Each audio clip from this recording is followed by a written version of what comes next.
ففروا إلى الله إني لكم منه نذير مبين. Apakah bid'ah yang Anda lakukan, yang Anda anggap sebagai hasanah, kebaikan, sudah diketahui oleh Rasulullah SAW? Jawabannya, mereka akan menjawab, kalau bukan ya, maka tidak. Sekarang kita lihat, seandainya mereka menjawab ya, dan seandainya mereka menjawab tidak. Jadi, dua kemungkinan. Kemungkinan yang pertama, mereka jawab ya. Nabi SAW sudah mengetahui kebaikan tersebut. Nabi SAW sudah mengetahui kebaikan tersebut. Tapi ternyata beliau tidak mengajarkannya. Mereka yang pertama menemukan. Nah, padahal Nabi SAW sudah mengetahui, tapi beliau tidak mengajarkannya. Maka jemaah sekalian, ini mengandung tuduhan kepada Rasulullah SAW sebagai orang yang tidak melakukan tugasnya sebagai Rasul dengan baik. Kenapa? Karena kalau beliau sudah tahu kebaikan tersebut, maka tugas beliau adalah menyampaikan kepada kita.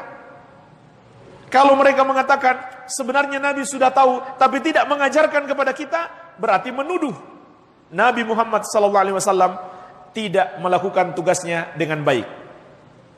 Nah, jemaah sekalian, inilah yang dipahami oleh Imam Malik.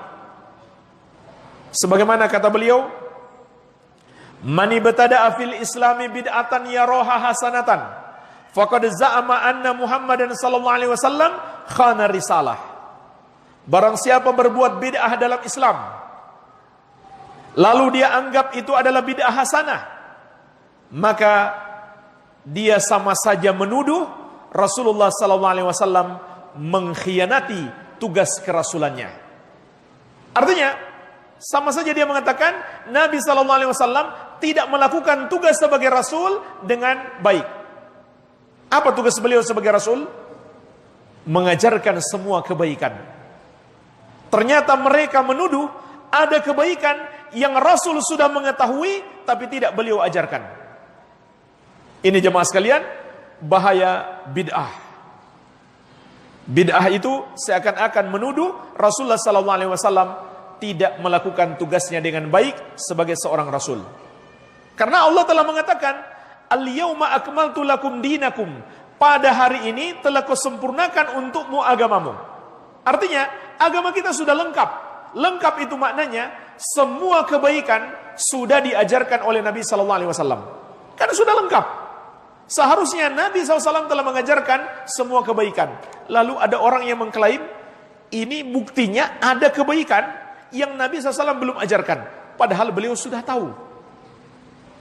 Berarti dia menuduh Nabi SAW tidak melakukan tugasnya dengan baik. Maka Imam Malik rahimahullah ta'ala kemudian memberikan kesimpulan, "Fama lam yakun yauma idzin dinan, fala yakunul yauma dinan." Maka sesuatu yang pada hari itu, yaitu hari ketika Allah menyempurnakan agama ini, sesuatu itu bukan bagian dari ajaran agama, pada hari ini pun tidak akan pernah menjadi bagian dari ajaran agama. Ini kesimpulan pemahaman Imam Malik. Imam Malik gurunya Imam Syafi'i. Barang siapa mengadakan satu amalan atau membuat-buat dan mengamalkan amalan yang tidak dicontohkan Nabi SAW, maka itu bukan bagian dari ajaran agama. Baik. Kemudian jemaah sekalian, dalam banyak hadis Nabi SAW juga telah menegaskan, beliau telah mengajarkan semua kebaikan. Di antaranya hadis riwayat Muslim dari Abdullah bin Amr bin Al-As radhiyallahu anhuma. Kata Nabi SAW, "Innahu lam yakun nabiyyun qabli illa kana haqqan alaihi ayyadulla ummatahu ala khairin ma ya'lamuhu lahum wa yunzirahum syarra ma ya'lamuhu lahum." Sesungguhnya tidak ada seorang nabi pun sebelumku kecuali wajib atasnya menunjukkan kepada umatnya kebaikan yang dia ketahui dan mengingatkan mereka keburukan yang dia ketahui. Jadi ini dilakukan seluruh para nabi. Semua kebaikan sudah dia ajarkan, semua kejelekan sudah dia ingatkan. Maka kalau ada yang mengatakan bid'ah itu sebenarnya Nabi SAW sudah mengetahui tapi beliau tidak mengajarkannya, berarti mereka menuduh jelek kepada Nabi SAW. Baik, ini kemungkinan yang pertama. Mereka jawab, ya, Nabi sudah tahu. Kemungkinan yang kedua, mereka jawab tidak. Beliau belum tahu. Beliau belum tahu. Maka jemaah sekalian, ini seperti athar yang kita sebutkan tadi. Kalau mereka jawab tidak, bid'ah ini beliau belum tahu, makanya beliau belum ajarkan. Itu sama saja mereka mengatakan, kami lebih hebat daripada Rasulullah SAW. Iya. Dan ini pula yang dipahami oleh Imam Malik. Ini pula yang dipahami oleh Imam Malik. Sebagaimana dalam sebuah athar dari Imam Malik rahimahullahu ta'ala, disebutkan oleh Imam Asy-Syatibi dalam kitabnya Al-I'tisam. Ada seorang anak muda berkata kepada Imam Malik, "Ya Aba Abdullah, min aina uhrim?" Wahai Imam Malik, Abu Abdullah, dari mana saya mulai berihram? Qala min Dzul Hulaifah. Qala min Dzul Hulaifah, min haitsu ahrama Rasulullah sallallahu alaihi wasallam. Maka kata Imam Malik, berihramlah dari Dzul Hulaifah. Itulah tempat Rasulullah sallallahu alaihi wasallam mulai berihram. Sekarang itu disebut dengan Bi'r Ali.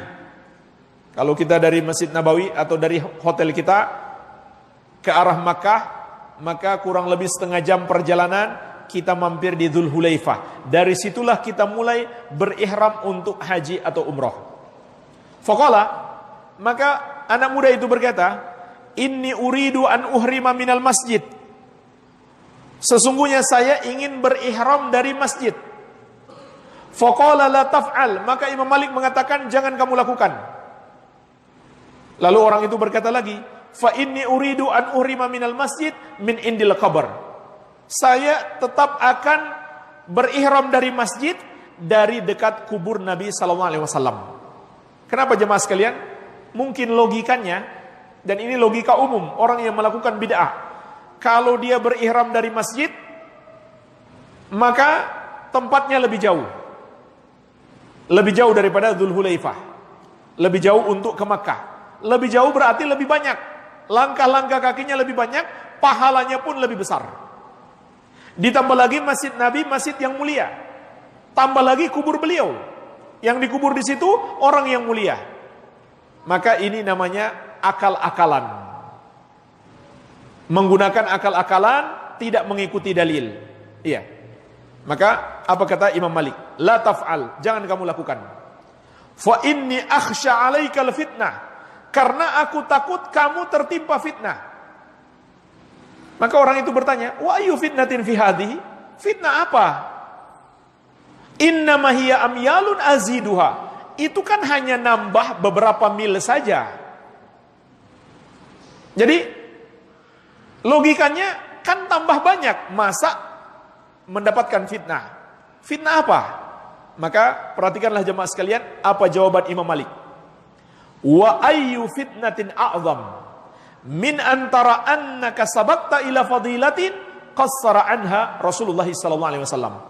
Fitnah apa yang lebih besar daripada engkau memandang dirimu mampu mendahului Rasulullah sallallahu alaihi wasallam untuk melakukan satu keutamaan yang Rasulullah SAW ternyata belum sanggup melakukannya. Artinya apa? Fitnah apa yang lebih besar daripada engkau merasa lebih hebat, lebih afdal, lebih mulia daripada Nabi SAW. Nabi saja tidak melakukannya, kamu melakukannya. Berarti kamu merasa lebih hebat daripada Nabi SAW. Artinya sebenarnya dia sudah tersesat karena melampaui batas.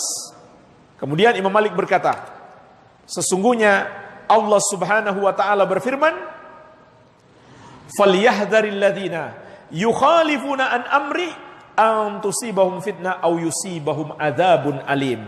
Hendaklah takut orang-orang yang menyelisihi petunjuk Rasul, mereka akan ditimpa fitnah atau ditimpa azab yang pedih. Apa yang dimaksud fitnah di sini jemaah sekalian?